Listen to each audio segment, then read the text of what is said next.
Kitchenomics. Today, we are teaching you two simple soup dishes na hearty na at perfect pa na pang araw-araw na ulam. These dishes are fast, easy to make, and swak na swak sa bulsa.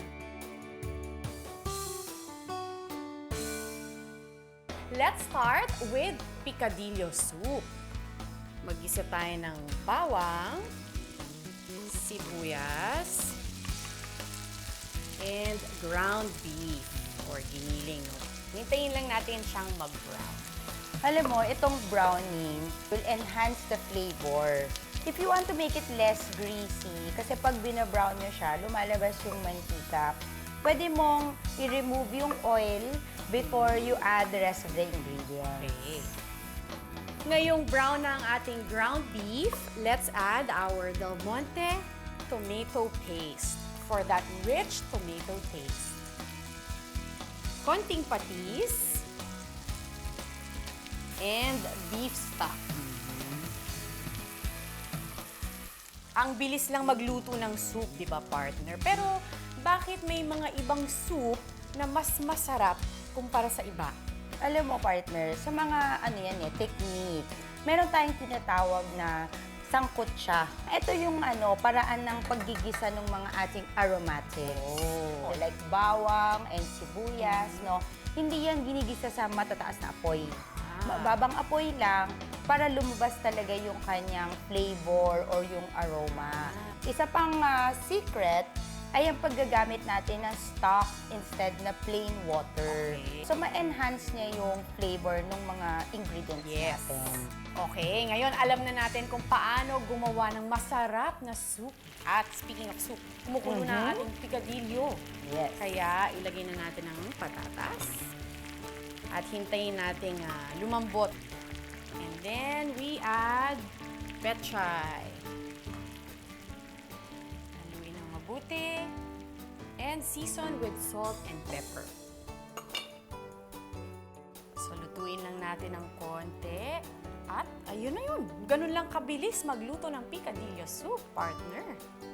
So, ito naman, mas mabilis pa sa Piccadillo ang ating fish tola. Ano to common sa mga Bisaya. Oh. Diba? So, lalagyan natin ito ng twist by using Del Monte tomato sauce instead of fresh tomatoes. So, sa isang pot, ilagay ang tubig, tanglad, and then sibuyas, patis, and ang ating Del Monte original style tomato sauce. Ayan. And then, papakuluan lang natin ito. Yun. Partner, parang nandyan na lahat. Kompleto na, no? Kaya nga siya madaling gawin. Yes. Yan. So, we replace the fresh tomatoes with the Del Monte original style tomato sauce kasi para mas malinamnam siya, partner. Tsaka nakakatulong din to sa pagtanggal ng lansa. Yan. So, ngayon, kapag kumulo na, ilagay ang ating patola. Hintayin natin na lumambot. And then, we can already add our fish. Ang gagamitin natin na fish ay asohos. They can always use lapu-lapu, maya-maya, dalag, yung mga bagay sa ganitong klaseng dish. Kapag luto na yung fish, pwede na natin i-add ang ating malunggay.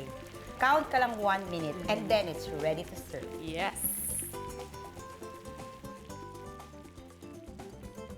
Two soupy dishes na super bilis at super daling lutuin.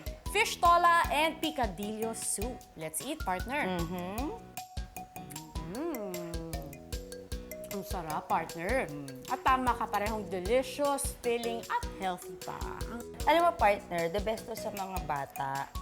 Ang pinaka-importante, of course, it's very healthy. It's very nice for kids. Hearty siya and delicious. So, mga ka-Kitchenomics, for more easy-to-prepare and affordable everyday ulam ideas, just log on to our website. Happy cooking! Ito pa ko sa'yo. Del Monte Kitchenomics.